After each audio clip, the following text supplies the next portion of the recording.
يا احمد، ازيك يا احمد؟ ازيك يا عادل؟ ايه رايك في الرحله يا احمد؟ اللي انت ما كنتش عارف تكملها ولا عارف تبداها معايا دي يا احمد. الرحله جميله والرحله منظمه وعادل جميل جدا. ربنا يخليك يا احمد. وربنا يبارك لك، يعني انت روقت علينا جدا وخصوصا في المجر يعني. ربنا يخليك يا احمد. طبعا انا عارف ان انت يعني كان نفسك تكمل معايا الرحله من اولها. الحمد لله. معلش انا هسيبك واروح تركيا، بس ان شاء الله انا جاي معاك تاني. احمد، انا كنت قلقان جدا من دايما في التعامل معايا. انا عارف ان انت ظروف حصلت لك، الناس دايما بتبقى خايفه من التعامل على الانترنت، تبقى دايما شايفه ده ممكن يبقى نصاب، ده حرامي، ده انا بخايف ومش عارف اتعامل. بص، كان معايا حصل موقف قبل كده فانا كنت مقلق شويه، بس بصراحه عادل من الناس المحترمه جدا الويل تراستد يعني. خليكم مع عادل يا جماعه، هتتبسطوا كتير. تنصح الناس تطلع معايا؟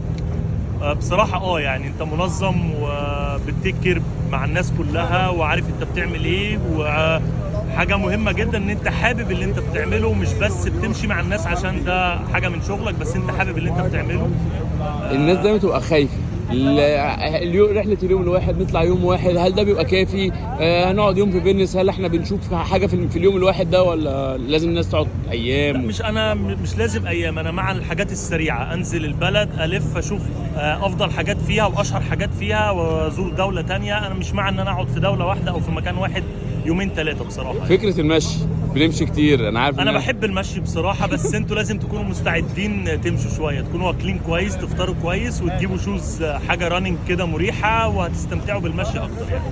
فكره الهوستل اخر حاجه، ايه رايك فيها وفكرتها وطريقتها؟ الهوستل انا مع الهوستل لسبب، لانه كوست وايز الهوستل حاجه كويسه، وانا مش شايف ان هو حاجه سيئه. هو في الاخر مكان بتنام فيه كويس والمكان نظيف، وهات الحاجات اللي انت بتحتاجها معاك، الحاجات الشخصيه والكلام ده، هتلاقي الدنيا بسيطه خالص والدنيا. اخر حاجه بقى، ايه رايك في سعر الرحله؟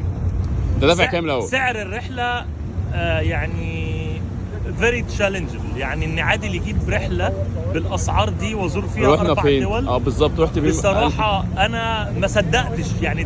دي من الحاجات اللي كانت مقلقاني في الاول، ازاي انا اروح المانيا والمجر وايطاليا وسويسرا بالارقام دي. الارقام خياليه يا جماعه يعني. طب قول دافع كام؟ انا مش هقول. قول. انا كنت دافع 37. وبصراحه ده اللي كان مقلقني، ازاي انا ب 37 طيران، هوستلز، فسح، وبالرقم ده انا مش مكمل 700 يورو. فده اللي كان مقلقني. دي حاجه بصراحه حلوه جدا جدا جدا، ومش هتلاقوا الكلام ده مع اي حد، لان انا دورت في اماكن كتيره ما لقيتش الكلام ده. ربنا يخليك يا احمد، انبسطت بيك ووجودك، اتمنى نطلع مع بعض تاني. شكرا يا عادل، وان شاء الله معاك تاني. يا رب، تشرفني وتنور يا ريس. سلام.